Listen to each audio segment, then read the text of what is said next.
जी हाँ दोस्तों, नमस्कार, आदाब, सत श्री अकाल। मैं दानिश महाजन एक बार फिर से आपका स्वागत करता हूँ प्रोग्राम बदलता दौर में। बदलता दौर डायरेक्ट टॉक में एक बार फिर से आपका इस्तकबाल। और आज जिस पर्सनैलिटी को हम आपके सामने इंट्रोड्यूस करने जा रहे हैं वो किसी तरह की इंट्रोडक्शन के मोहताज नहीं है।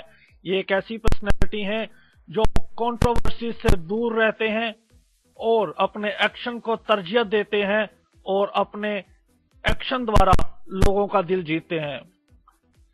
इस डायरेक्ट टॉक में हमारी हमेशा कोशिश होती है कि आपको हम उस पर्सनैलिटी से बनाएं जो हमारे रोल मॉडल हैं, जो हमारे लिए काम कर रहे हैं, और जिस जगह हमारी कॉन्ट्रडिक्शंस हैं, कुछ ऐसे सवाल हैं जिस पर कंट्रोवर्सीज क्रिएट हुई है, तो उनकी राय बहुत इंपॉर्टेंस रहती है। इस डायरेक्ट टॉक सेगमेंट में हम आपका परिचय तमाम पर्सनैलिटियों से करवा चुके हैं, जिनमें पद्मश्री जे.एल. कोल जी थे, एनएफबी जनरल सेक्रेटरी रोमटा जी थे, वर्ल्ड ब्लाइंड यूनियन की चीफ एग्जीक्यूटिव ऑफिसर पेनी हार्टन जी थी, और तमाम पर्सनैलिटीज को हम इंट्रोड्यूस कर रहे हैं। और आज की डायरेक्ट टॉक में जो मेरे साथ हैं, एक जानी मानी हस्ती जो प्रेसिडेंट हैं national association for the blind Delhi के, जो फाउंडर मेंबर हैं सक्षम ट्रस्ट के, और जो हेड हैं डेजी फॉर्म इंडिया के। सर, आपका बहुत बहुत स्वागत है। Thank you so much Danish, और सब लोगों से मिलवाने के लिए और इस मीडियम के अंदर इस बहुत इम्पोर्टेंट और बहुत ही प्रिय चैनल के ऊपर लाने के लिए भी बहुत बहुत शुक्रिया। दीपेंद्र सर, ये डायरेक्ट टॉक है and I hope you will be as direct as you can be in the show. Absolutely. और आज का प्रोग्राम इसलिए भी बहुत इम्पोर्टेंट है क्योंकि हम इनसे ये भी बात करेंगे, क्योंकि डिसेबल डे आ रहा है, तो डिसेबल डे के राइट बिफोर ये शो है, तो हम इनसे जानेंगे कि इस साल में हमारी क्या अचीवमेंट्स रही इनके पॉइंट ऑफ व्यू से, और कुछ इश्यूज पर हम बात करेंगे नैब इंडिया के या सक्षम के भी। तो दीपेंद्र सर, सबसे पहले ये बताएं कि तीन बड़ी फॉर्म के आप हेड हैं, तो कैसे मैनेज करते हैं? टाइम मैनेजमेंट तो लगाना ही पड़ता है, और दूसरा कि जिन ऑर्गेनाइजेशंस में हेड हो तो उसमें हेड का काम हर रोज की चीज़ को देखना एक्चुअली नहीं होता है। तो वहाँ पर टीम है जो कि बहुत एफिशिएंट और अच्छी टीम्स जगहों पे हैं जो कि काम कर रही हैं, और बीइंग प्रेसिडेंट और या बीइंग उसका फाउंडर ट्रस्टी, तो डायरेक्शंस देना, उसके विजन्स के बारे में बात करना, या ओवरऑल प्रोग्राम्स के बारे में, उनकी डायरेक्शंस के बारे में बात करना, वो ज़्यादा रोल रहता है। तो इसलिए day to day functioning definitely उसमें उतना इन्वॉल्व नहीं है। तो इसलिए ये सब काम और इन सब ऑर्गेनाइजेशंस के अंदर अपना कंट्रीब्यूशंस कर पाता हूँ। So you are enjoying your job thoroughly?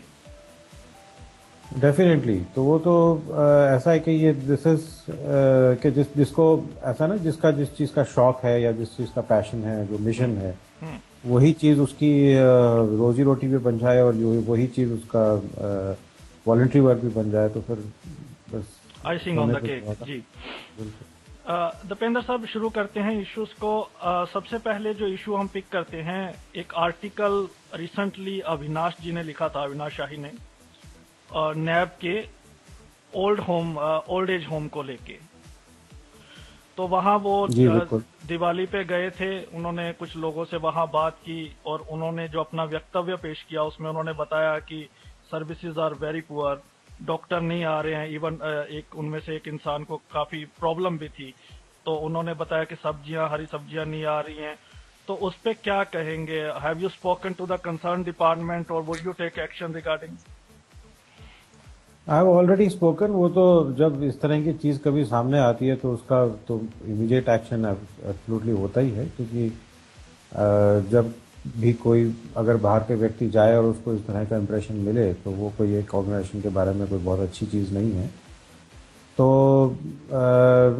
हम लोगों का जैसा जो प्रयास है कि वहाँ पर उस जगह पर, जिस जगह पे वो है, वहाँ पर उस चीज़ को, उसकी सुविधाओं से खैर हम लोग खुद भी सेटिस्फाइड तो नहीं हैं, और इसीलिए एक नया कंप्लीट ओल्ड एज होम का कंस्ट्रक्शन इस समय चल रहा है द्वारका में, जहाँ पर की फैसिलिटीज़ और वो सारी चीज़ें एक तो वो बिल्कुल मेन स्ट्रीम जहाँ है पूरी सोसाइटी बसती है बिल्कुल वहीं उसके बीच में आ जाएगा। दूसरा वो एक प्रॉपर एक बिल्डिंग होगी जिसके अंदर सारी फैसिलिटीज़ होंगी। जो फैसिलिटीज़ हम लोग ड्रीम करते हैं वो उसी इस ड्रीम प्रोजेक्ट के अंदर आएगी। जहाँ पर अभी हैं वहाँ पर जो भी कुछ हम हमारे से दिया जा सकता है उसको देने की तो कोशिश पूरी की पूरी हो ही रही है। और आई कैन अंडरस्टैंड, मतलब उसमें मैं ये नहीं कहता कि हम लोगों ने कुछ बहुत टॉप ग्रेड दे ही दिया है, लेकिन हाँ कुछ चीज़ों की कभी कभी कमियां और कुछ डिससेटिस्फैक्शन हो जाती हैं और उनको जब भी वो चीज़ें सामने आती हैं तो उनको डेफिनेटली एड्रेस किया जाता है। लेकिन दीपेंद्र सर, बात ये है कि सिर्फ 5 लोग हैं वहां पे और 5 लोग को नैब डेली सेटिस्फाई ना कर पाए, तो इतना नैब के पास सोर्सेज और रिसोर्सेज हैं, तो आखिर प्रॉब्लम कहाँ आ रही है? वर्किंग में आ रही है? कहाँ आप देखते हैं इसको? नहीं, नैब तो actually if you ask me, हम लोग ये ऑब्वियसली इंप्रेशन तो ये जाता है कि नैब है तो रिसोर्स की कोई कमी नहीं है, लेकिन फैक्ट ये है कि नैब बहुत बुरे आर्थिक संकट से निकल के अभी मुश्किल से खड़ा होने की स्थिति में आ रहा है। ऐसे दौर से गुजरा है जहाँ पर कि हमें स्टाफ की सैलरीज देने का हमारे पास नहीं था, सालों से वहाँ के स्टाफ को इंक्रीमेंट्स नहीं दे पाए थे। मतलब तो हमारे जो जो प्रॉब्लम्स थी वो हम लोग ऑब्वियसली उनसे बहुत बहुत जूझे हैं। गवर्नमेंट के सपोर्ट्स उनके प्रोग्राम की प्रायोरिटीज़ की वजह से विड्रॉ हो गई। तो I mean it was a very tough time हम लोगों के लिए। पिछले जो 2-3 साल गुजरे हैं, या ये कहने के 5-6 साल जो गुजरे हैं एनएबी के लिए, वो बहुत ही कष्टदायक गुजरे हैं। और इस सूरत में अपने आप को खड़ा करना वापस ताकि ये कोलैप्स ना करे, वो हमारे लिए सबसे पहला प्रायोरिटी था। और जहाँ तक इस ओल्ड एज होम की बात है तो उसमें 5 लोग के बारे में जो इंफ्रास्ट्रक्चर है ऑब्वियसली, और जैसे मैंने बताया ना कि फिजिकली बहुत दूर सिचुएटेड है वो, जी जी जी, तो उसके रहते कुछ जो सुविधाएं हम लोग जैसे जहां दिल्ली में आरके पुरम या द्वारका में जो सुविधाएं दे सकते हैं वो नरेला में दे पाना, ऑब्वियसली जो मेडिकल फैसिलिटीज और वो जो चीजें हम यहाँ पे करा पाते हैं वो वहाँ करा पाना बड़ा मुश्किल हो जाता है। Exactly I agree with. यहाँ पर देखिए आरके पुरम में है, ठीक है, कभी रात देर रात भी कभी कोई मेडिकल इमरजेंसी होती है तो हमारे पास गाड़ियाँ हैं, ड्राइवर्स को वहाँ पे हम लोगों ने रहने की जगह दे रखी है ताकि उनको किसी भी टाइम किसी भी इमरजेंसी में किसी भी हॉस्पिटल में, आसपास अच्छे हॉस्पिटल में वहाँ पे पहुँचाया जाता है और उनको सुविधा दी जाती है। अब सिर्फ 5 लोगों के लिए obviously we don't have a separate vehicle ताकि उनको इमीडिएट उनकी मेडिकल इमरजेंसी देखी जा सके। जो कुछ उस पर्टिकुलर परिप्रेक्ष्य में वहाँ पर जिस जगह पे वो हैं, वहाँ जैसी सुविधाएं उस एरिया में जैसी अवेलेबल है। Sir then what is the compulsion to run that old age home if you can't properly run that?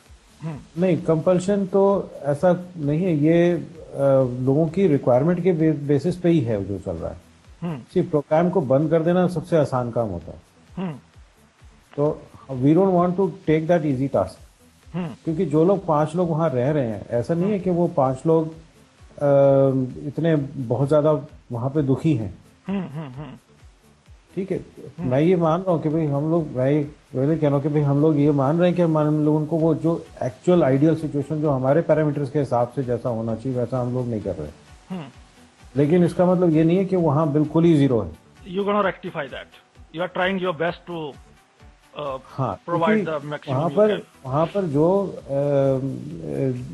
जो उनके ऑल्टरनेटिव्स होंगे, सपोज करें वहाँ पे जो आज की डेट में जितनी सुविधाएं दे रहे हैं वो सुविधाएं भी एक्चुअली, तो अगर आप जैसे उनकी सुविधाओं के बारे में बात करना चाहें, कमियां हैं देखना, जैसे होता है ना कि ग्लास आधा भरा हुआ है उसके देखना या खाली वाले को देखना। तो हमारा काम खाली वाले को भी देखना है ताकि उसको और भरा जा सके। Exactly there is no doubt. तो इसी पर मैं ये उसमें भी ये है कि आप देखिए वहाँ एक फुल टाइम केयर टेकर उन 5 लोगों के पास में है जो उन लोगों की जरूरतों का हिसाब ध्यान रखता है। उनका कंप्लीट रहना, खाना पीना, everything is completely free of cost for all of them. और उनकी जो मेडिकल रिक्वायरमेंट्स होती हैं, जो भी चीज़ होती है, उनको जैसे मैंने बताया कि वो वहाँ पर जिस तरह की चीज़ आसपास अवेलेबल है उस स्टैंडर्ड के हिसाब से उस चीज़ को मेंटेन किया जाता है। जी, मैं ये भी यहाँ लिसनर्स को बता दूं, let us give the credit, complete credit to Dipendra sir. इनके राज में इन्होंने जो अपने एम्प्लॉयज के मिनिमम वेजेस भी वहां पर अप्लाई कर दिए हैं। दीपेंद्र सर, दो काउंटर क्वेश्चन हैं। एक तो आपकी बात से ही लेता हूं, गवर्नमेंट की जो फंड आने बंद हो गए, कुछ लोगों की ये बात चल रही है कि आप आरटीआई के दायरे में नहीं आना चाहते, इसलिए आप गवर्नमेंट फंड नहीं ले रहे हैं। और इसी को मैं अगर आपके मिनिमम वेजेस वाले पॉइंट को लूं तो भी congratulate you, in fact whole community congratulate you, तो सबको ये मालूम है। लेकिन इसके बावजूद भी अभी कुछ कोर्ट केस चल रहा है, लोग मानते हैं कि अभी सीनियरिटी और जूनियर का कोई इशू चल रहा है, उसको कैसे देखते हैं? दो इशू। देखिए, एक एक तो ये होता है कि हमारे को मुझे जिस तरह से ये ऑर्गेनाइजेशन सौंपी गई, उस टाइम पे जहाँ पे एम्प्लॉयज के कुछ यूनियन वगैरह बन जाती है और वो यूनियन वगैरह बनी हुई है और उस तरह से उसको डील करना, तो जैसे कहते हैं कि किसी भी चीज़ को बनाना या किसी चीज़ को सुधारने में बहुत बहुत बहुत वर्ष लग जाते हैं, उस चीज़ को बिगड़ने में बहुत थोड़ा सा टाइम लगता है। तो मिनिमम वेजेस का तो इमीडिएटली किया, बिकॉज वो मैं ये मानता हूँ कि भाई जो मिनिमम वेज जो बहुत बड़ा काम किया डिसाइड किए जाते हैं वो इसलिए डिसाइड किया जाता है कि उस शहर में रहने के लिए कम से कम इतनी की जरूरत है। तो उससे कम देना मुझे अमानवीय लगता है। मैं ये मानता हूँ कि उसको इमीडिएटली मिनिमम वेज हम जो भी कहते हैं that is minimum standard of living को मेंटेन करने के लिए उतना तो होना ही चाहिए। तो I believe in it, that's why we obviously did that. बाकी अब उसके ऊपर जैसे मैंने बताया कि 3-4 सालों में जिस तरह के आर्थिक संकट से हम लोग वहाँ निकले, उसके हिसाब से जो बाकी जब जो चीज़ें हैं कि ये मज़ेदार बात है कि जिस समय ये मिनिमम वेजेस वाला हो रहा था, उस समय सारे एम्प्लॉयज़ के साथ बैठ करके हम लोगों ने बातचीत करी थी और उनको ये बात कही गई थी कि मिनिमम वेज हम लोग इस समय लागू कर रहे हैं, तो इसका मतलब ये होगा कि जितने भी एम्प्लॉयज इस समय एनएबी के अंदर हैं जो उसका बेनिफिट लेंगे, वो सब के सब एक पर्टिकुलर लेवल पे आ जाएंगे। मतलब they will all be at same level, one pension type. बिल्कुल, मतलब आप सबकी सैलरी जो है वो बराबर हो जाएंगी। आपको आप चाहे जितने मर्जी टाइम से करें, बिकॉज उससे पहले उनके पास में मतलब मैं खुद ही अजीब सा लगता है मुझे कहना कि काइंड ऑफ जैसे लो सैलरी ग्रेड्स उनको एनजीओ में दिए जाते हैं या हमारे यहाँ भी दिए जा रहे थे उससे पहले। तो पर उनको ये बात उनको मालूम थी पूरे तरीके से कि हमारी जितनी अभी क्षमता है और उनके नॉन उनके बाद में और उनसे बातचीत करके कि आपको ये सब चीज़ एक्सेप्टेबल है, तो they said yes we are completely accepting. तो उनको सब लोगों के साथ मिलके इस चीज़ का फैसला लिया गया था कि ये चीज़ लागू की जा रही है। और उसके बाद अब जब इस चीज़ की दोबारा बात हुई, एक तो खैर चलो वो सारी चीज़ दोबारा उठाई गई, फिर भी मैं कहता हूँ कि वो रीजनेबल है। चलो वो सीनियरिटी के हिसाब से कुछ तो लोगों को लगता है कि भाई जो 20 साल से काम कर रहा है और जो नया बंदा ज्वाइन कर रहा है उसकी कुछ तो उसके अंदर इंक्रीमेंट्स की ज़रूरत है, इट्स रीजनेबल। पर जिस तरह की जैसे होता है कि जिस तरह की आर्थिक परिस्थितियों से हम निकल के वहाँ पहुँचे, तो उसमें ये था कि जब भी इस चीज़ के बारे में फैसला होगा, जब भी हमारी स्थिति होगी, इस चीज़ को हम लोग फिर रिवाइज करेंगे। They should understand. They should somewhere you are compromising, somewhere they should compromise. You are saying this. मैं तो ये कहता हूँ भाई साथ चलेंगे। अब मेरा तो ऑर्गेनाइजेशन चलाने का तरीका ये है कि मैं कहता हूँ कि भाई मेरी ऑर्गेनाइजेशन नहीं है, मैं भी आप ही की तरह यहाँ पे हूँ, मैं एक भूमिका में हूँ, आप किसी भूमिका में हो। जब तक मैं अपना काम नहीं करूँगा साथ के साथ इसके कि आप भी अपना काम करें, तब तक वो ऑर्गेनाइजेशन ग्रो नहीं करेगी। Exactly. और मैंने तो भाई की उनको ऑफर किया था, मैंने कहा भैया मैं कोई ये देखो एनजीओ है, it is not like a profit making mill कि जहाँ पर जी ओनर जो है वो तो मर्सिडीज में घूम रहा है और जो एम्प्लॉयज़ हैं उनको इतना तरसाया जा रहा है उसी ऑर्गेनाइजेशन की कमाई के बेस पर कि उनको तरसाया जा रहा है, और ओनर जो मर्सिडीज में घूम रहा है, कोई उस तरह की सिचुएशन तो यहाँ है नहीं। भाई मैं वहाँ जाता हूँ तो मैं तो कम्प्लीटली फ्री ऑफ कॉस्ट काम करता हूँ, एक पैसा भी नहीं देता, अपने आने जाने के लिए भी पैसा जो है मैं खुद खर्च करता हूँ जी। तो I don't take even a single penny from that organisation. तो मेरे साथ उनकी लड़ाई कैसी, किस बात की? और दूसरी बात मैंने उनसे जैसे जो एम्प्लॉय से थी वो सीधी पूछी कि भाई आपको कैसे लगता है कि वो जो लॉयर है जो आपको कोर्ट में ले जाना चाह रहा है वो आपका हित ज़्यादा चाहता है मुझसे, जो कि मैं वहाँ बैठा हूँ आपके साथ हम्म। काम करने के लिए तैयार बैठा हम्म। हूँ, और पूरा प्लान बनाने के लिए और इस सब काम करने के लिए हम लोग तैयार बैठे हैं। मैंने बल्कि उनको कहा कि इस हिसाब से तो actually I should be part of your union, exactly. कि भाई मैं कोई आपका वो मिल मालिक तो हूँ नहीं, तो मेरे यू कांट डिबार मी। तो मुझे दीजिए, मैं आपकी यूनियन का मेंबर बनता हूँ, because I want your well being more than anybody else. Exactly.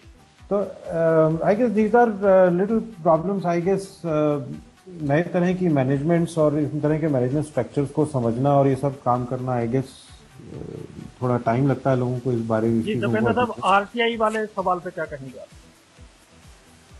नहीं, आर्ट हम लोगों ने तो कभी अपने इस तरह से किया नहीं कि हमें गवर्नमेंट की सपोर्ट नहीं चाहिए, बल्कि हमारे यहाँ तो अभी भी गवर्नमेंट की सपोर्ट तो कई प्रोग्राम्स को मिल ही रही है। तो गवर्नमेंट में तो हमारा पूरा फुल फ्लेज ट्रायल रहता है, उनके साथ ही मिल करके काम कर रहे हैं। और आरटीआई से तो इन एनी केस डरने का हमारा कोई मतलब ही नहीं है, बिकॉज हम लोग कंप्लीट ट्रांसपेरेंसी में हमारे सारे जितने भी चीज़ें हैं वो सब हर एक के सामने खुली हुई हैं। सो देर जी। Is no issue. और गवर्नमेंट सपोर्ट विड्रॉ करना तो आप मतलब it was a complete thing कि जहाँ गवर्नमेंट ने ये कहा कि हम प्राइवेट स्कूल में जो अच्छे स्कूल जो जिनको हम लोग इंग्लिश मीडियम स्कूल, जो हमारी पॉलिसी रही शुरू से कि हम एजुकेशन स्कूल की क्वालिटी के साथ हम लोग कॉम्प्रोमाइज़ नहीं करेंगे जहाँ हमारे बच्चे जा रहे हैं। जी। गवर्नमेंट की ये कंडीशन आ गई कि आप सिर्फ गवर्नमेंट स्कूल में बच्चों को भेज सकते हैं, बाकी स्कूल में नहीं भेज सकते अगर आपको हमारी सपोर्ट कंटिन्यूस चाहिए तो। जी। Which obviously we did not agree to, क्योंकि हमारी बेसिक वैल्यूज के अलग चली गई वहाँ बात। तो उसकी वजह से हमारी जो चीज़ थी वो विड्रॉ हुई है, अदरवाइज। और उसमें भी ये था कि उनकी वो भी एश्योरेंस नहीं थी। आप अगर स्कूल्स में, गवर्नमेंट स्कूल में अपने बच्चों को हम लोग सब डाल भी देते, तो वो उनका एक पॉलिसी था कि वो खुद, क्योंकि गवर्नमेंट स्कूल्स में सपोर्ट की ज़रूरत है और दिल्ली हाई कोर्ट का डिसीजन है कि गवर्नमेंट स्कूल्स में स्पेशल एजुकेटर्स अपॉइंट किए जा रहे हैं। जी। तो वो सपोर्ट भी वो एनजीओ के थ्रू जाने की बजाय डायरेक्टली अपने स्पेशल एजुकेटर्स के साथ वो लोग गवर्नमेंट स्कूल्स में सपोर्ट डाल रहे हैं। तो दे आर सेइंग कि हम लोग तो सिर्फ अपने आप प्रोग्राम को, जो हमारे अपने स्कूल चल रहे हैं, हम सिर्फ उन्हीं को सपोर्ट देंगे। जो आप प्राइवेट स्कूल में बच्चों को भेज रहे हैं उससे हम लोग सपोर्ट विड्रॉ कर रहे हैं। That was the stand which was given to us. हमारे पास सिर्फ दो चॉइसेस थी कि एनएबी की बहुत सारे स्टेट्स की ब्रांचेस की तरह, या तो हम अपना प्रोग्राम बंद कर देते और अपने बच्चों को कहते कि आप गवर्नमेंट स्कूल में पढ़िए, आपको हम अब और कोई सपोर्ट नहीं दे सकते, या दूसरा तरीका ये था कि हम लोग इस चैलेंज को उठाएं और प्राइवेट फंडिंग का अरेंज करें, चाहे जितनी मर्जी बड़ी प्राइवेट फंडिंग हो।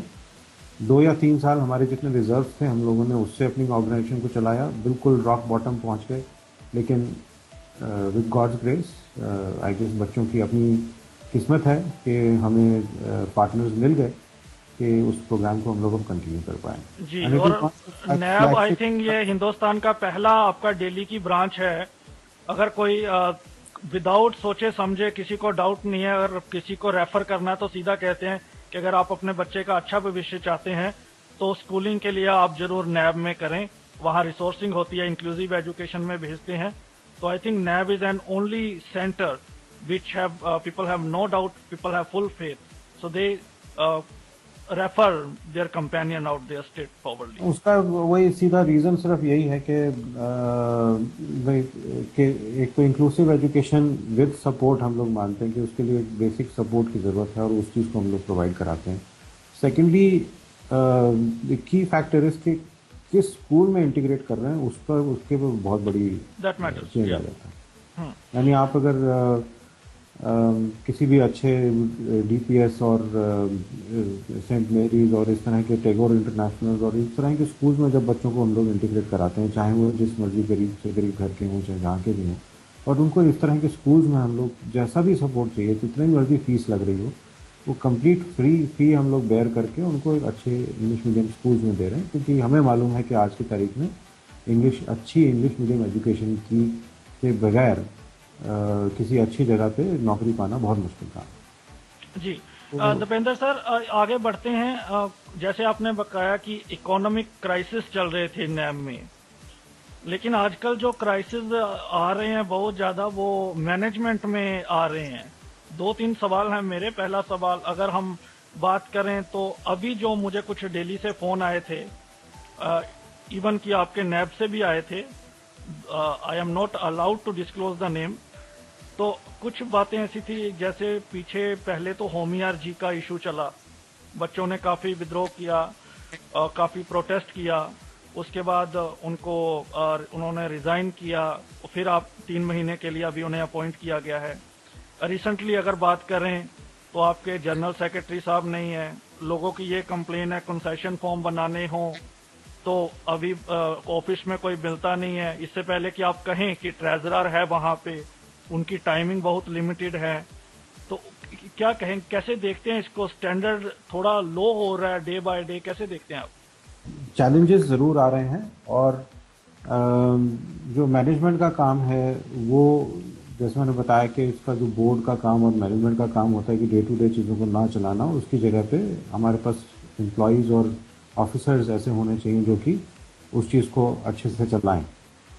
तो डॉक्टर होमियार ने वहाँ ज्वाइन किया, हमारी काफ़ी मुशक्क़त के बाद हमें एक सूटेबल कैंडिडेट लगा कि जो इस ऑर्गेनाइजेशन को आगे ले जा सकता है। वो ही पार्ट टाइम ही हमें ज्वाइन कर पाए।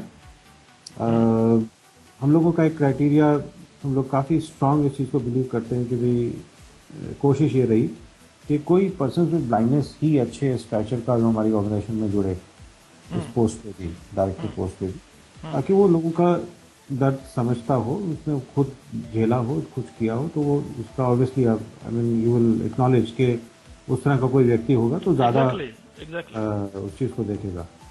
तो डॉक्टर होमियार को हम लोग लेकर के आए। इट वॉज अनफॉर्चुनेट, चाहे जो भी इंटरनल पॉलिटिक्स रही हो, चाहे जो भी काम रहे हो, जब चीज़ों को चेंज करना होता है तो कोई नया पर्सन आता है उस ऑर्गेनाइजेशन के अंदर, उस पर्सन को भी और बाकी जो लोग वहाँ काम कर रहे हैं उन सब लोगों को नए तरीके, नई चीज़ों से काम करने में ऑब्वियसली तकलीफें हो सकती हैं, टीलिंग प्रॉब्लम्स होती हैं। With in those tilling problems बहुत ज़्यादा ज़ोर से जिसको कहना चाहिए बहुत एग्रेसिवली उनके अगेंस्ट में कुछ चीज़ें चालू हुई, जिसके चलते कुछ डिसीजंस लेने पड़े। I don't acknowledge those kind of decision making as a good method of working actually. वो जिनकी वजह से भी हुआ, वो अब बात जैसे आप डिस्क्लोज नहीं कर रहे तो even I can not disclose names and things on this issue. बाकी रिजल्ट यही रहा कि जो स्ट्रक्चर हम लोगों ने वहाँ पे खड़ा करने की कोशिश करी, उसको ओवरनाइट बंद करने के लिए हम लोगों को मजबूर होना पड़ा। सीईओ जैसी पोस्ट या डायरेक्टर जैसी पोस्ट ऐसी नहीं है कि जिसको आप एक जो पूरे ऑर्गेनाइजेशन के डिसिप्लिन और इस सब का जो प्रभारी हो, उसका वो ओवरनाइट निकाल दें तो यू कैन अंडरस्टैंड कि उसकी वजह से प्रॉब्लम्स आ सकती हैं। जी। हमारा इस समय सब जगह पे एड्स हम लोगों ने दे रखे हैं। We are looking for good people to come and apply for director program and director administration. General secretary को हेल्थ की वजह से उनको आना वहाँ पे कम हुआ। उनका जो रोल्स हैं, उसको जो करंट मैनेजमेंट है उन्होंने आपस में बांट रखा है, और बाकी लोगों के साथ में उसको हम लोग चला रहे हैं। And I am absolutely very hopeful, very soon हम लोगों के जो एड्स निकले हुए director. Are you speaking the truth कि हेल्थ रीजन के कारण ही has given you the resignation, you are not accepting? नहीं, उनका हेल्थ रीजन के कारण वो उनको डॉक्टर्स ने सलाह दी थी कि वो अभी डे टू डे ना जाए, बिकॉज उनकी हेल्थ काबू में आ नहीं रही थी। Is quite an old age person, above 70 है, बहुत रेस्पेक्टेड पर्सन है। तो वो लेकिन पास ही रहते हैं वहाँ पे, तो इस वजह से उनको रेजिग्नेशन एक्सेप्ट करना, मतलब we have to look for alternative. देखो रेजिग्नेशन का वही जैसे सीईओ वाला हिसाब किताब था। आप अगर उनको कहते हैं कि आपने उनका हमने रेजिग्नेशन मान लिया, but there are some practical issues to be undertaken. He is a signing authority. People are demanding elections. I heard this news from NAB people that they want, because elections are out there in 2016, so they want, if the general secretary is not there, and if there are so many issues, NAB is getting down and down day by day. With the reason is only internal politics. There is no other reason. So let me specify with the listeners. So how do you see this? ये impression देखो कुछ लोग create करने की कोशिश करते हैं कि भाई going down day by day. हम बड़ी मजे की बात है ये कि जहां पर आप अगर एनएबी के आउटकम्स की बात देखेंगे और उसके रिजल्ट्स की बात देखेंगे तो मतलब अल्टीमेटली एनएबी वहाँ किस लिए है? बच्चों की एजुकेशन के लिए है।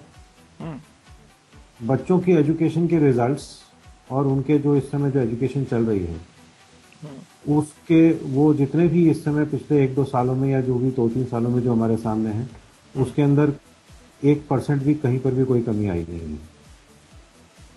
तो अप्स एंड डाउन ये छोटी मोटी लहरें जो हैं वो ऑर्गेनाइजेशन की लाइफ में आती हैं, बट इसको ये कह देना, लेबल कर देना कि day by day it is going down, मैं तो ये कह रहा हूँ कि जिस तरीके से वो पिछले 3 साल में जहाँ था और आज जहाँ है it is actually gone up considerably. एक इंस्टीट्यूशन आपको इंडिया का ऐसा इंस्टीट्यूशन दिख रहा है जहाँ पर कि 9 से 12 तक के या इवन 6 क्लास ऑनवर्ड्स बच्चे जिनका कि साइजेबल पॉपुलेशन के पास में अपना लैपटॉप है जिसपे वो खुद लिख पढ़ रहे हैं।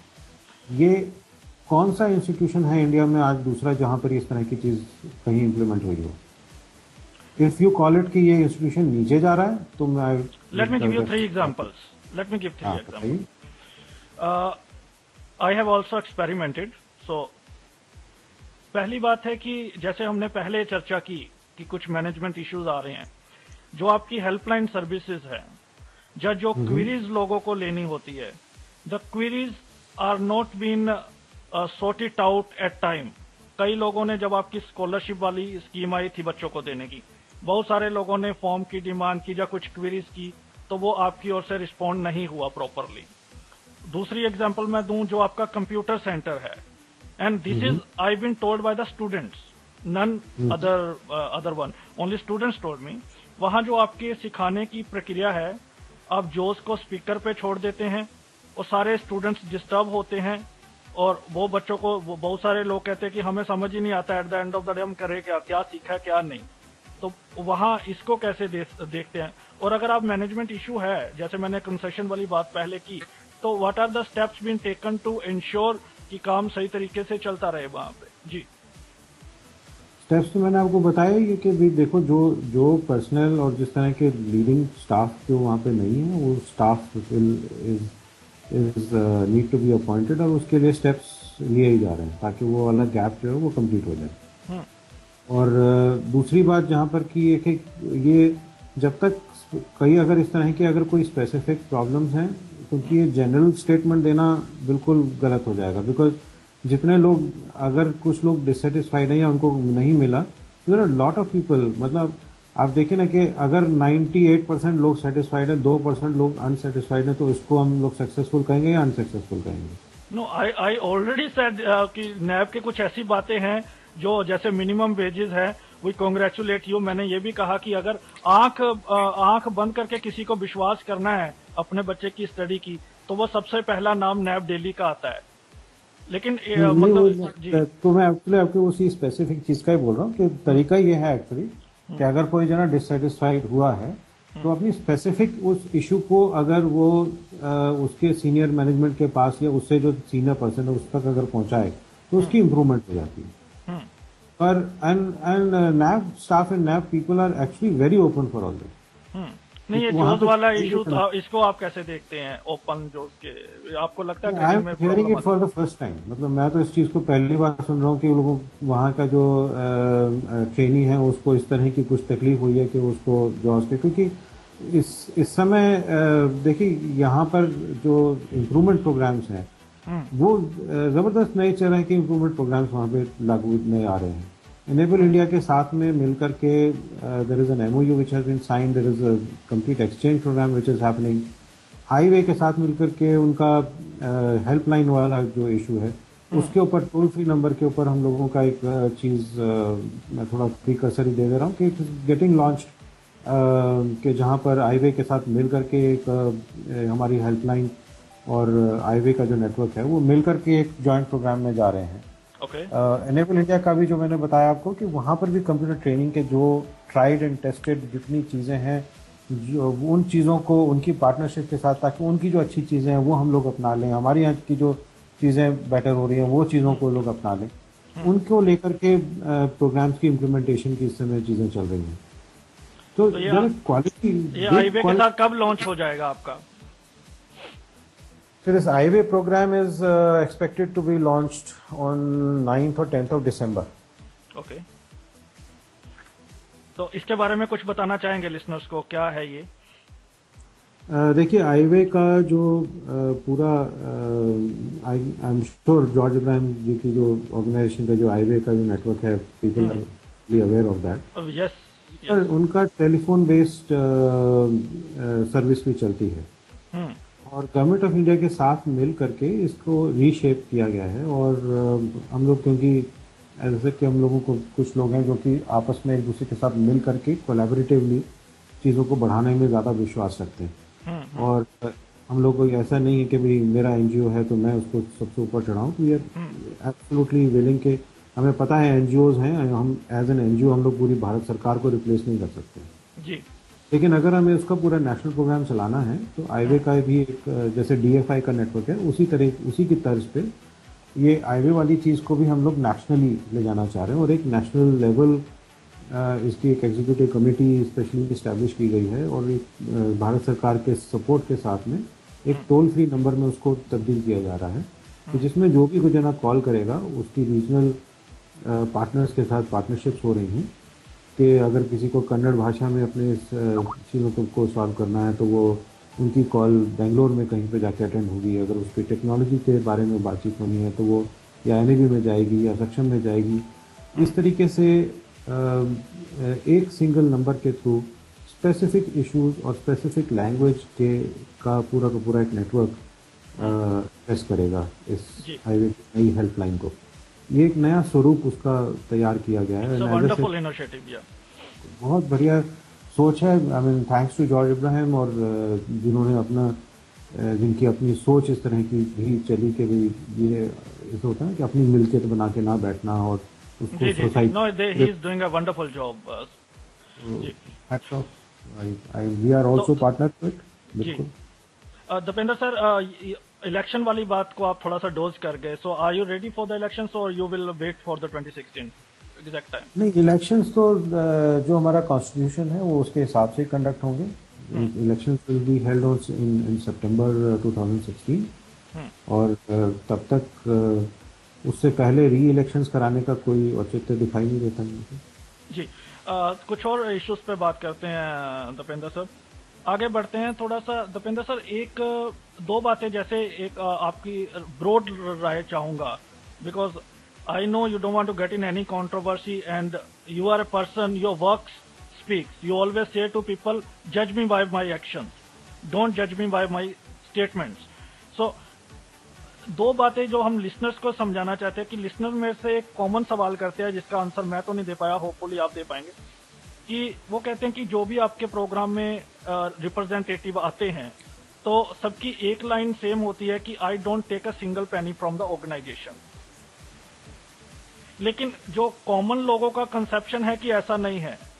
आपको पता कि एनजीओ बहुत बदनाम है कॉमन लोगों की नजर में, तो इसको आप कैसे देखते हैं? और सक्षम की अगर बात करें तो क्या सक्षम के भी कुछ बहुत सारे ऐसे प्रोडक्ट हैं जो सक्षम में अभी आने बाकी हैं as compare to foreign websites? अगर हम देखते हैं तो बहुत सारे आपका जो स्मार्ट केन वाला काफी चला है और कुछ और भी डिवाइसेस बहुत चल रही हैं, तो दिल्ली में बेस्ड है, एक सही एरिया पे है तो लोग बेनिफिट ले रहे हैं। तो कुछ नए प्रोडक्ट्स भी कब तक आ जाएंगे, या कुछ सोचा है आपने? जी।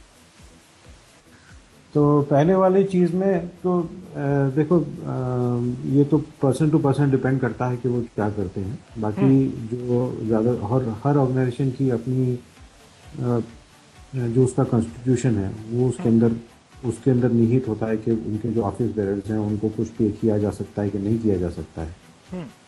और जो लोग इस चीज में बिल्कुल फुल टाइम काम कर रहे हैं उनको किस तरीके से उनके टाइम के लिए कंपनसेशन की जरूरत है, अगर तो उनको कैसे कंपनसेट किया जाए। तो देयर आर प्राइमरीली आप ये समझो कि दो किस्म के लोग ऑर्गेनाइजेशन में जुड़े हुए हैं। पहले वो कि जो कि उसकी बोर्ड या एग्जीक्यूटिव कमेटी या मैनेजमेंट में है, यानी कि जो जैसे प्रेसिडेंट हैं, जनरल सेक्रेटरी हैं, ट्रेजरर्स हैं, या जो एग्जीक्यूटिव कमेटी जो बनती है वो ज़्यादातर ऑनररी पोस्ट हैं। तो उसका ऑनररी का मतलब ये है कि वो पैसा नहीं लेंगे, उनको अपनी सर्विसेज के लिए पैसा नहीं दिया जाता। अब ये ऑर्गेनाइजेशन टू ऑर्गेनाइजेशन चेंज होता है। जैसे हमारे यहाँ पहले जनरल सेक्रेटरी जो थी शुरू से, जिन्होंने इस पूरी ऑर्गेनाइजेशन को बनाया, वो बिल्कुल अपनी पैसा नहीं लेती थी, लेकिन हाँ उनको एटलीस्ट ट्रांसपोर्ट प्रोवाइड कराते थे, तो उनको वो घर से ट्रांसपोर्ट लेने जाता था, उनको छोड़ने जाता था। It was NAB's vehicle which use to bring her here, और वो काफ़ी अगेन ओल्ड एज लेडी, और जिनको की ये सुविधा देते थे। लेकिन जैसे बताया कि दिस इज नो रूल, ऐसा कोई रूल नहीं है। करंट जो जनरल सेक्रेटरी हैं वो ये वाली फैसिलिटी नहीं लेते वो। तो इट एंटायरली डिपेंड्स कि वो पर्सन कैसा है, उसका अपना मॉरल कैसा है, अपना एथिक्स कैसा है जी। तो और उस ऑर्गेनाइजेशन की रूल्स उसको क्या कहते हैं। और हाँ, बस जब कोई जना काम कर रहा है, अब जैसे मैं अपनी बात करूं ताकि इससे उसको एग्जांपल लेकर के आप क्लियर कर सकते हैं। फिर डेजी कंसोर्टियम में जो मैं काम कर रहा हूँ, वहाँ मेरी जॉब है, मेरी नौकरी है, फुल टाइम की नौकरी है, और उसके लिए मैं ऑब्वियसली वहाँ से पेमेंट लेता हूँ। That is the place from where I earn money for my living. उसके अलावा जो 3 जो हैट्स हैं मेरे, यानी सक्षम ट्रस्ट का जो फाउंडर ट्रस्टी हूँ, या president Daisy forum of India हूँ, या प्रेसिडेंट NAB दिल्ली हूँ, ये तीनों पोस्ट मेरी ऑनरेडी पोस्ट हैं। तो यहाँ पर मैं अपनी तरफ से अगेन विद गॉड ग्रेस कम से कम इतनी इनकम है मेरी कि मैं इसमें कंट्रीब्यूट कर सकता हूँ, वहाँ से मुझे लेने की ज़रूरत नहीं है। तो यानी मेरा जो ट्रांसपोर्टेशन भी जो है, या मतलब बेयर मिनिमम तो यही मान लो नहीं कि कम से कम आने जाने का खर्चा। तो transportation is my own personal transport. I don't put any transport bill in any of the organisation. और मेरा अपना कम्युनिकेशन का बिल, इसके बिल, यहाँ तक कि इंटरनेट कनेक्टिविटी, ये सब मेरा अपना पर्सनल बिल्स हैं। So that is why I can say, and with honesty, yes, I don't take even a single penny. Instead, I actually give. मैं इन तीनों में ज़रूरत पड़ने पर कहीं ना कहीं डोनेशंस ही करता हूँ। मैं इनमें से एक भी बिल में क्लेम नहीं करता हूँ।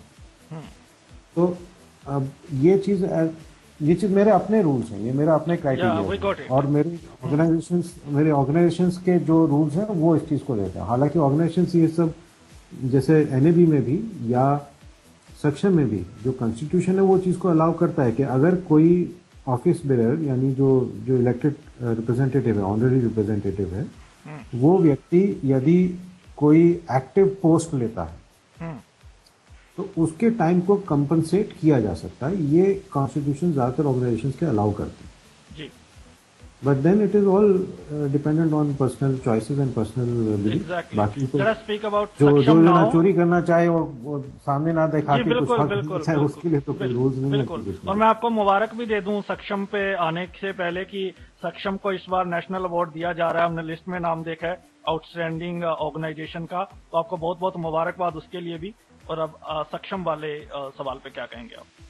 जरूर, thank you so much for congratulations. And in fact पूरी टीम के लिए बहुत बड़ी बात है, और अच्छा उनका पढ़ाने के लिए बहुत अच्छा एक्नॉलेजमेंट सरकार की तरफ से मिल रहा है इससे। प्रोडक्ट्स का जहाँ तक ताल्लुक है, अगेन कंसंट्रेशन हम लोगों का ज़्यादातर इस चीज़ पे रहा है कि हम लोग अफोर्डेबल टेक्नोलॉजीज यहाँ पर लेकर के आए। तो यानी ऐसी प्रोडक्ट्स को लेके आना कि जो कि ज़्यादातर लोगों के पास में अफोर्डेबल ना हो। तो वैसी लिस्ट तो हम बहुत बड़ी इकट्ठी कर सकते हैं, लेकिन फिर वो होगा क्या, मतलब मुश्किल से एक प्रोडक्ट हम लेके आएंगे, ज़्यादा से ज़्यादा पूरे हिंदुस्तान में 5 लोग, 6 लोग, 10 लोग उसको ले लेंगे। वो लोग होंगे जो कि उसको US और कनाडा और UK से भी खरीद सकते हैं। तो ऐसे कुछ क्राइटेरियाज हम लोगों के रहे हैं ज़्यादातर, और इसीलिए आप देखेंगे हम लोगों के यहाँ पे जो प्रोडक्ट्स हैं वो कोई भी और दूसरा कमर्शियल एंटिटी नहीं देता। उसका रीज़न ये है कि उसमें मार्जिन्स कम हैं, उसकी कॉस्ट कम है, और हम लोग फ्री प्रोडक्ट्स को भी प्रमोट करते हैं। तो इसलिए हमारी प्रायोरिटीज़ ज़्यादातर इस चीज़ पे चल रही है कि कैसे हम मोबाइल फ़ोन की जैसे टेक्नोलॉजी है उसमें क्या इन्हांसमेंट्स करके लोगों के पास नई चीज़ें ला सकते हैं। जैसे वो, और एक नया चीज़ जो ऐड किया है वो कि स्क्रीन गार्ड्स, जो रेज डॉट्स वाले स्क्रीन गार्ड्स हैं अलग अलग मॉडल्स के लिए, वो सक्षम में ऐड हुए हैं अभी जी। जो कि बाहर से पहले मंगाने पड़ते थे, सिर्फ आईफोन के लिए अवेलेबल थे, लेकिन जो मॉडल्स यहाँ पर ज़्यादा पॉपुलर हैं उनके लिए और रीजनेबल कॉस्ट में वो चीज़ें सक्षम में फिलहाल इस तरह से डाली हैं। इसी तरीके से एनवीडीए विद मोर लैंग्वेजेस, उसके ऊपर बहुत बड़ा एम्फोसिस चला। बहुत एनर्जीज हमारी उसी चीज़ पे गई हैं कि हमारे देश की सारी भाषाएं एनवीडीए के अंदर, स्क्रीन रीडिंग सॉफ्टवेयर के अंदर अवेलेबल होनी चाहिए, ताकि लोकल लैंग्वेज में लोग अपना काम कर सकें। तो ई स्पीक में I don't know people must have noticed, या नहीं नोटिस किया तो ज़रूर उसको देखें कि आपकी अपनी भाषा मोस्ट ऑफ ई स्पीक में डल चुकी होगी। कोशिश हमारी है कि न्यूआंस जैसी जो संगीता लेखा जैसी आवाज़ें हैं उसकी भी उन आवाज़ों में भी कम से कम 6-7-5-6 और नई लैंग्वेजेस को लोगों तक लेकर के आएँ, वो भी पाइपलाइन में है।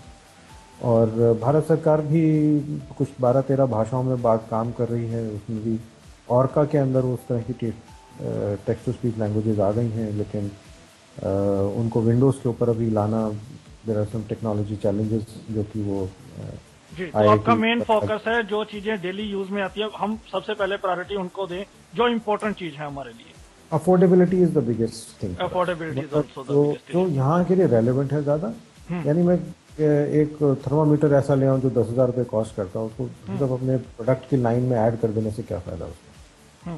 सो that is some of our criteria. इसलिए हम लोगों का ये छोटा है, लेकिन हाँ अगर आप उसको देखेंगे कि बाकी डेवलपिंग कंट्रीज में क्या अवेलेबल है, उसके हिसाब से यहाँ का वो कैटलॉग आपको बड़ा अच्छा लगेगा। जी। दीपेंद्र सर थोड़ा सा आगे बढ़ते हैं।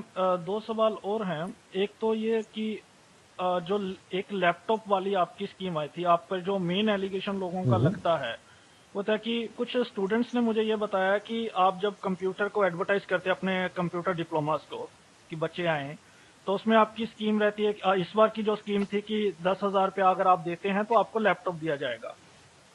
तो उनका ये कहना है कि 10,000 रुपया हम देंगे, 2,500 रुपया हॉस्टल की फीस रहती है और कुछ और चार्जेस रहते हैं, एडमिशन चार्जेस, तो वो 20,000 रुपये का लैपटॉप होता है, वो वहीं से ही पूरा हो जाता है, लेकिन क्रेडिट नैब लेता है।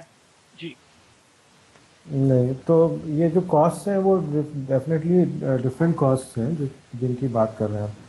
कंप्यूटर ट्रेनिंग जो चल रही है वो चल ही रही है, और उसके जो क्राइटेरियाज हैं, यानी चाहे उसमें लैपटॉप की स्कीम हो ना हो, वो तो बहुत लिमिटेड स्कीम है अभी भी।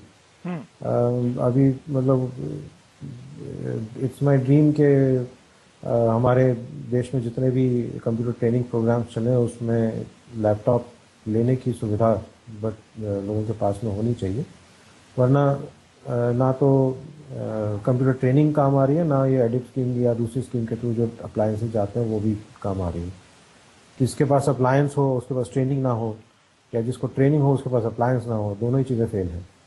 तो इसके चलते ये स्कीम के बारे में सोचा था कि कैसे उसको लाया जाए। साल भर में मुश्किल से अभी तक तो हम सिर्फ 20-30 लैपटॉप्स के लिए सिर्फ ऑफर कर पाए हैं, बिकॉज इतना ही सपोर्ट अभी तक मिल पाया हमें। Computer training was completely separate offer, यानी ये एग्जिस्टिंग कंप्यूटर ट्रेनिंग वालों कंप्यूटर ट्रेनिंग फैसिलिटी के इन एडिशन ये फैसिलिटी ऑफर की जा रही है। तो अब ये मानिए कि जैसे कोई कंप्यूटर ट्रेनिंग का प्रोग्राम एनएबी का आ रहा है, उसके अंदर अगर किसी को हॉस्टल में रहना है, अगर वो किसी और जगह से सब्सिडाइज नहीं है या कहीं से वो नहीं है, तो जो हॉस्टल में रहने का खर्चा कंप्यूटर ट्रेनिंग्स के लिए हमारे यहाँ पे जो फीस वगैरह जो चार्ज की जाती है जो तो वो वाली फीस एग्जिस्ट करती है, चाहे वो ये 10,000 रुपये वाली स्कीम हो चाहे ना हो। राइट। एंड जो भी कंप्यूटर ट्रेनिंग का जो भी फैसिलिटीज दे रहे हैं, see you will have to just appreciate one thing कि मतलब क्या है कि हम जब कंप्यूटर ट्रेनिंग के प्रोग्राम्स चलाते हैं तो कोशिश ये रहती है कि जो ट्रेनिंग का जो बेसिक इंफ्रास्ट्रक्चर है और जो ट्रेनर्स की जो सैलरीज हैं ये कहीं ना कहीं से हमारी स्पॉन्सर्ड हो, हमारे सपोर्टेड हो, बिकॉज यूजर्स के फीस के बेस पर हम लोग प्रोग्राम्स नहीं चलाते। मतलब वो जो बेनिफिशियरी है वो पूरी की पूरी फीस पे नहीं, उसका पूरी कॉस्ट को हम लोग बेनिफिशरीज के डिवाइड करके हम लोग ये प्रोग्राम्स नहीं चला सकते। तो जैसे करेंटली एनएबी दिल्ली का जो प्रोग्राम है उसका हॉस्टल सपोर्टेड नहीं है फ्रॉम द प्रोग्राम जी। तो जो जने बाहर से आकर के यहाँ सीखना चाहेंगे तो उनको हम लोग फ्री में अकोमोडेशन और रहने का नहीं दे सकते ड्यू टू योर लिमिटेशन। मतलब जो जिस तरह की भी स्पॉन्सरशिप है, मतलब बिकॉज इट इज ऑल कि किस तरह का सपोर्ट हमें स्पॉन्सरिंग ऑर्गेनाइजेशन ने दिया, उसी तरह की बात। सर दो स्पेसिफिक क्वेश्चन है। एक हमेशा जब सक्षम में कोई स्कीम आती है तो प्रेफर दी जाती है नैब को, नैब के स्टूडेंट्स को। तो ये बहुत सारे लोगों का मानना है। और दूसरा सवाल है, क्या आपको लगता है कि एक आदमी 3 मेन ऑर्गेनाइजेशन की अगर हेड पोस्ट पे है तो वो पूरी डिवोशन से हर जगह काम कर सकता है? जी। पहले वाले का सवाल का जवाब कि प्रेफरेंस वहाँ दी जाती है। अगेन मतलब सब्सिडी सक्षम पे का जो सक्षम की सब्सिडी मतलब सब्सिडाइज्ड प्रोग्राम आते हैं। नहीं तो सब्सिडाइज प्रोग्राम्स हमारे जैसे, मैं एक्चुअली उसी को रेफर करना सोचना चाह रहा हूँ कि कौन से वाले के बारे में बात हो रही है, बिकॉज जैसे जो स्मार्ट केन हो गई या लैपटॉप हो गई, कई बार मोबाइल फोन आते हैं। जी। ना, smart cane is something which is nation wide, यानी उसकी सब्सिडी के हमारे चैनल पार्टनर्स, 30 तो चैनल पार्टनर्स हैं पूरे कंट्री में, और हर चैनल पार्टनर अपने तौर पे भी उसको सब्सिडाइज करके देने की कोशिश कर रहा है। तो दिल्ली में और एनएबी में और बाकी लोगों के जितने लोग थे, उन लोगों को जितने सब्सिडी पे जितनी चीज़ें ये स्मार्ट केन्स प्रोवाइड कराई गई, उससे ये मानिए कि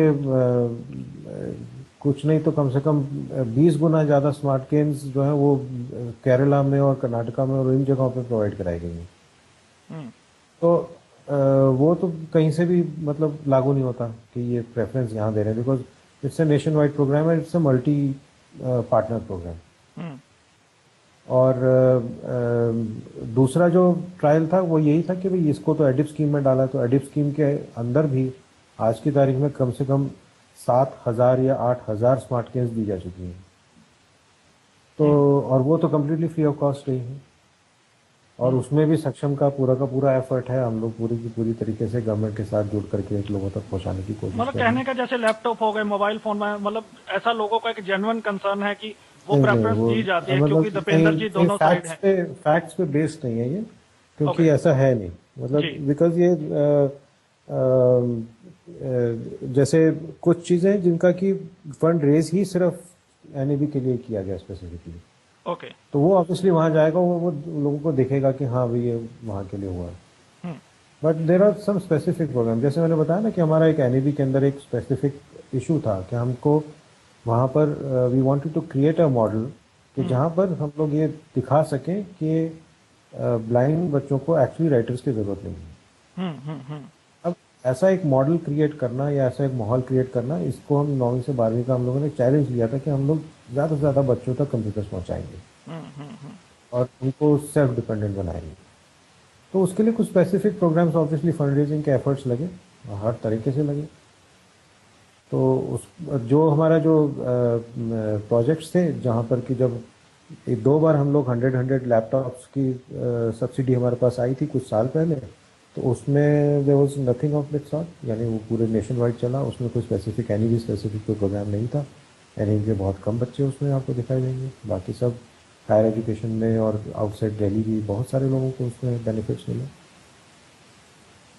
जी। और दूसरा सवाल जो मैंने आपसे पूछा था, 3 ऑर्गेनाइजेशन के हेड होना जी।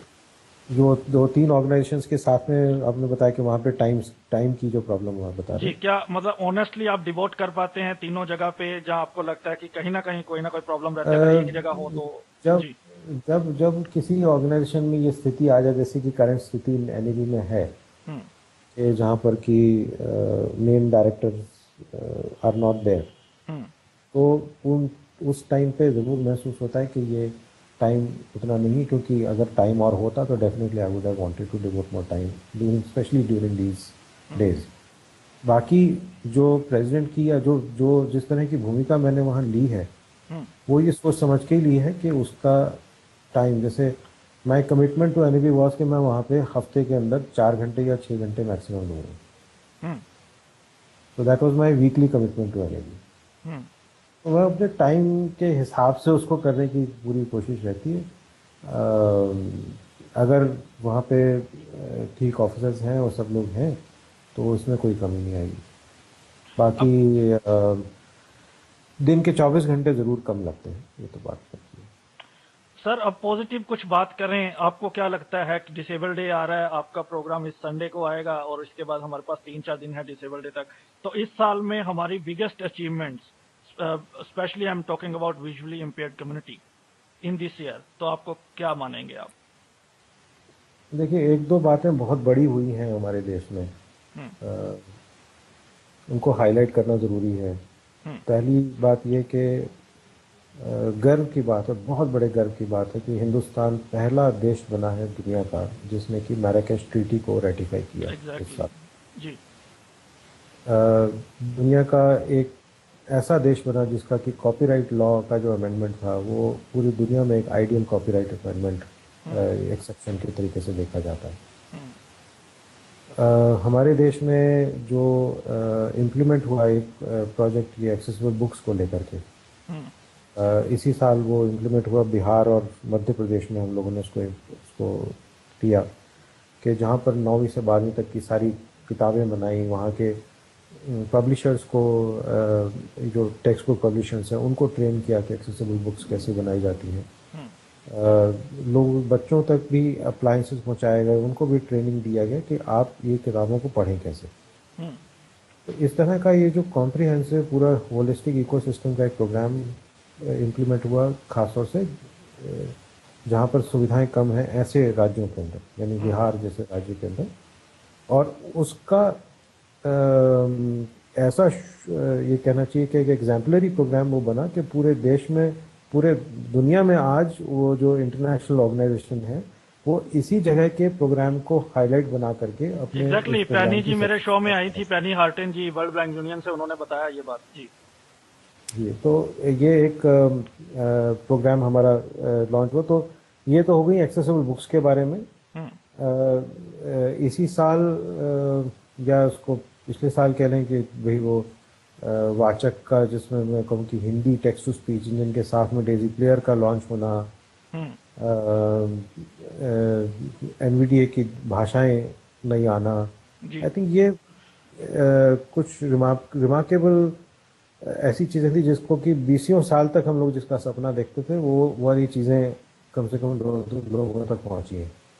तो एग्जैक्टली। तो I think these are major steps, बहुत बहुत बड़े स्टेप्स हैं ये वाले। और एक चीज़ जिसकी उम्मीद कर रहे थे वो अभी एल्यूड कर गया हम, और वो है हमारा नया डिसेबिलिटी एक्ट। जी, पार्लियामेंट चले तो उसको हम ले वो आए तो आई थिंक और काफ़ी सारी जी चीज़ें लिस्ट में सुविधाएं। तो है लेकिन ऑर्डर में नहीं है। बहरहाल आज की जो लेटेस्ट न्यूज है विद रिगार्ड टू आरपी डिविल। अच्छा sir, your views on accessible India. 3 तारीख को मोदी जी लॉन्च कर रहे हैं एक्सेसिबल इंडिया।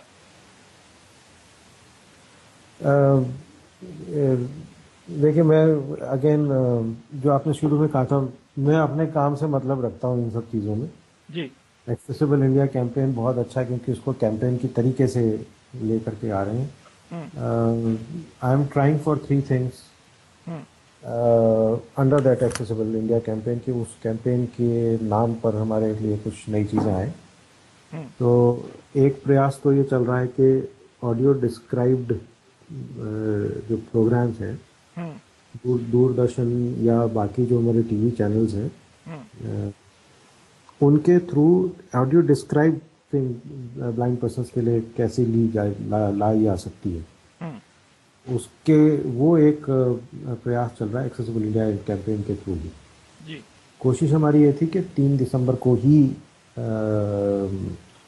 कम से कम एक आधे घंटे का प्रोग्राम लॉन्च हो दूरदर्शन के थ्रू, हम्म, और एक सेट टॉप बॉक्स जो कि डीटीएच, दूरदर्शन के डीटीएच के लिए के साथ कंपैटिबल हो, हम्म, वैसा सेट टॉप बॉक्स विद जिसके अंदर कैपेबिलिटी हो ऑडियो डिस्क्राइब्ड प्रोग्राम को लोगों के घरों तक पहुंचाने की। जी, यानी वो सेट टॉप बॉक्स अगर मेरे पास होगा तो उस सेट टॉप बॉक्स में रिमोट में एक बटन होगा कि स्विच ऑन ऑडियो डिस्क्रिप्शन। तो आपका जब वो प्रोग्राम रिले हो रहा होगा और उसके अंदर अगर ऑडियो डिस्क्रिप्शन की सुविधा होगी तो आप अपने उसको स्विच ऑन करके उसको ऑडियो डिस्क्राइब प्रोग्राम को उसके ऑडियो डिस्क्रिप्शन भी आप सुन पाएंगे। हम्म, ये सेट टॉप बॉक्स लगभग बन के तैयार है, ये प्रोग्राम भी हमारा एक सैम्पल बन के तैयार है। तो इसका ट्रायल सून इनफ इसी एक्सेसिबल इंडिया कैंपेन के थ्रू हो रहा है, यानी इसके अंदर मेजर मूवमेंट इस कैंपेन के थ्रू शुरू हो गई है। एक्सेसिबल बुक्स को लेकर के भी एक प्रयास चल रहा है कि जितनी भी एनसीईआरटी की बुक्स हैं या जितनी भी बोर्ड्स की बुक हैं वो सारी की सारी बुक्स का ई कॉपी एक्सेसिबल फॉर्मेट में उनकी वेबसाइट्स पे हो। जी, इसके ऊपर एक प्रयास ये, इसको भी एक्सेसिबल इंडिया कैंपेन का हिस्सा समझ के बना लिया है। तीसरा जो हिस्सा एक्सेसिबल इंडिया कैंपेन का ब्लाइंड पर्सन्स के लिए खास तौर से जो बनाया है वो ये है कि हमने बसेस के नंबर्स के एक्सेसिबिलिटी के लिए ट्रायल्स हुए थे। बॉम्बे में इसके ट्रायल्स कंडक्ट हुए जी। थोड़े से बड़े स्केल पे। पहले हम लोग सिर्फ आईआईटी वगैरह के अंदर ही किया करते थे, लेकिन इस बार प्रॉपर बसेस के ऊपर लगा करके बेस्ट जो वहाँ की बस सर्विस कहलाती है उसके अंदर वो लगा करके उसके ट्रायल्स हुए। उसके next level of its implementation, यानी कम से कम 1000, जैसे हमारे यहाँ 4000 के बसेस अगर दिल्ली में चल रही हैं तो 1000 बसेस के अंदर कम से कम ये उपकरण लग जाएं और कम से कम 1000 या 500 लोगों के हाथ में ये डिवाइस हो जिसके थ्रू उनको बस का नंबर पता लग सके जब वो बस आती है। उसके लिए फंड्स की कोशिश इस समय हो रही है और एक्सेसिबल इंडिया कैंपेन का ही हिस्सा आप समझ लीजिए कि इसको भी बना दिया गया है जी। तो मेरे लिए एक्सेसिबल इंडिया कैंपेन ये 3 चीज़ें हैं जो कि ब्लाइंड पर्सन्स के लिए स्पेसिफिकली हैं, and I hope soon enough ये कैंपेन गॉड विलिंग सक्सेसफुल होगा और लोगों तक ये सारी सुविधाएं पहुंचेंगी। सर, लास्ट में डिसेबिलिटी डे पर आपका क्या मैसेज रहेगा लिसनर्स के लिए? लिसनर्स के लिए मैसेज तो यही है कि वी डिपेंड अ लॉट, जो भी कुछ इनोवेशंस या चीज़ें लेकर के आने की जो कोशिश है वो सब लिसनर्स के लिए ही लेकर के आई जा रही हैं।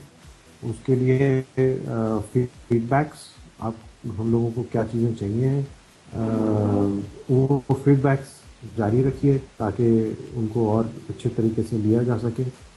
चेंज को अडॉप्ट करना, I think that is something which we want. ज़्यादा ओपननेस होगी तो चेंज के बारे में तो बहुत अच्छा रहेगा, नई चीज़ों को, नए एक्सपेरिमेंट्स को करने में सुविधा रहती है। तीसरी बात ये कि जो नई कैपेसिटीज़ पैदा हो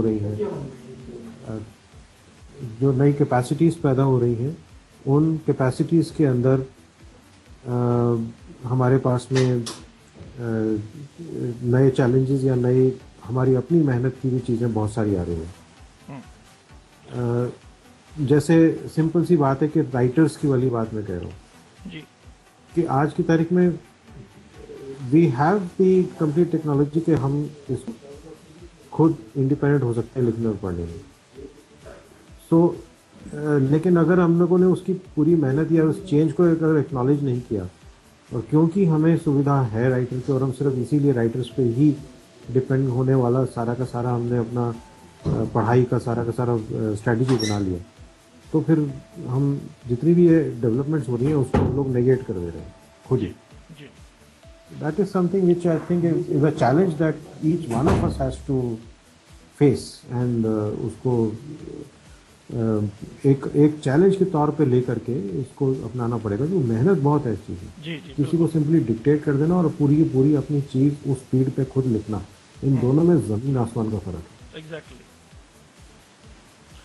thank you so much Dipendra sir. I think you enjoyed talk with me, and hopefully next time आप इतना इंतजार नहीं करवाएंगे अपने इंटरव्यू के लिए। We have interviewed you after 1 year and 3 months probably. So next time we'll see you shortly on Radio Udan again. But for today, thank you so much indeed. Thank you, Danish, and I wish everybody a very, very happy coming festivals and New Year's and the Disability Day celebrations. Thank you. Thank you. जी हाँ दोस्तों, हमने बात की बदलता दो direct segment में आज दीपेंद्र मनोज जी से, जिन्होंने तमाम सवालों का जवाब दिया और जिन सवालों पर उन्होंने एक्सेप्ट किया कि रिफॉर्म्स की जरूरत है, उस पर उन्होंने वादा भी किया कि मैं उनको देखूंगा और उनमें सुधार लाने की पूरी कोशिश करूंगा। अगले सप्ताह फिर होगी आपसे बात किसी और पर्सनैलिटी के साथ। तब तक मुझे दीजिए इजाजत और सुनते रहिए रेडियो उड़ान। अगला शो बिल्कुल तैयार है, गेम ओवर।